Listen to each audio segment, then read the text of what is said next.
अरे पापा, आज स्कूल में रामू के बच्चा मेरा पैसा छीन लिया और वह इसी रास्ते से जा रहा है। अच्छा, उसको आने दे।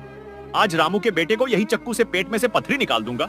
ये यही गाड़ी में है, लेकिन उससे पहले। बेटा, मुझे देखकर इग्नोर मत करना। इस बार जो भी एग्जाम में पास होना चाहता है मैं पास कर दूंगी, मगर मेरा भी एक काम करना होगा।